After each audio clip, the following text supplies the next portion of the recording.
বৃষ্টিপাত হওয়ার সম্ভাবনা আছে। কিছু জেলাতে ফেয়ারলি ওয়াইড স্প্রেড রেনফল হওয়ার সম্ভাবনা আছে।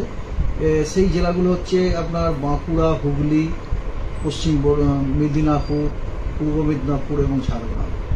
এবং অন্যান্য যে জেলাগুলি দক্ষিণবঙ্গে, সেই জেলাগুলিতে স্ক্যাটার্ড রেনফল হওয়ার সম্ভাবনা আছে, মানে কিছু কিছু স্থানে বৃষ্টিপাত হতে পারে, আর এখানে অনেক স্থানে বৃষ্টিপাত হতে পারে।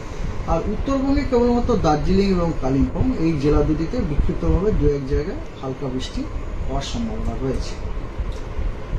21 তারিখে দক্ষিণবঙ্গের সব জেলাগুলোতেই কিন্তু বেশিরভাগ অনেক জায়গাতে আপনার বৃষ্টিপাত হওয়ার সম্ভাবনা। That means I mean to say দক্ষিণবঙ্গের জেলাগুলোতে ফেয়ারলি ওয়াইড স্প্রেড রেনফল হওয়ার সম্ভাবনা রয়েছে 21 তারিখে। আর উত্তরবঙ্গের জেলাগুলোতে দু এক জায়গায় বিক্ষিপ্তভাবে হালকা বৃষ্টিপাত হওয়ার সম্ভাবনা রয়েছে, means I mean to say isolated rainfall.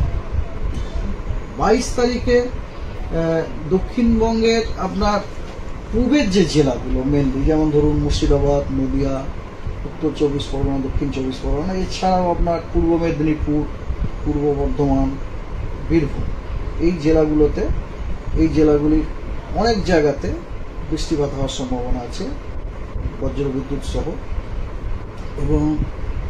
এবং দক্ষিণবঙ্গের বাকি যে জেলাগুলি, অর্থাৎ পুরুলিয়া, পশ্চিম বর্ধমান, বাঁকুড়া, ঝাড়গ্রাম, পশ্চিম মেদিনীপুর, হুগলি, হাওড়া, এই জেলাগুলো এবং কলকাতা, হুগলি, হাওড়া, কলকাতা, এই জেলাগুলিতে কিছু কিছু স্থানে বজ্রবিদ্যুৎ সহ বৃষ্টিপাত হওয়ার সম্ভাবনা আছে 22 তারিখে।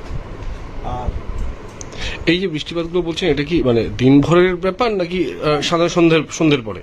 সাদা সন্ধ্যের পরে না, এগুলো আফটারনুনে আর কি। আফটারনুন এগুলো হচ্ছে টিপিক্যাল থান্ডারস্টর্ম। এই যে বৃষ্টিপাতগুলো, এই বৃষ্টিপাতগুলো কিন্তু প্রত্যেকটা বৃষ্টিপাতই কিন্তু associated with typical pre monsoon thunderstorm activity. হ্যাঁ, কারণ কথা হচ্ছে, এবং প্রথমেই যেটা আপনাদের বললাম যে ময়েশ্চার ইনকারশন ভালো রকম হচ্ছে এবং ফেভারেবল উইন্ড কন্ডিশন রয়েছে, তার ফলে আমরা এই বৃষ্টিপাতটা পাচ্ছি। এটা হচ্ছে টিপিক্যাল থান্ডারস্টর্ম অ্যাক্টিভিটি। এই জন্য এরপরে যখন আমি আপনাদের ওয়ার্নিং দেবো, তখন ওয়ার্নিংগুলো বলবো।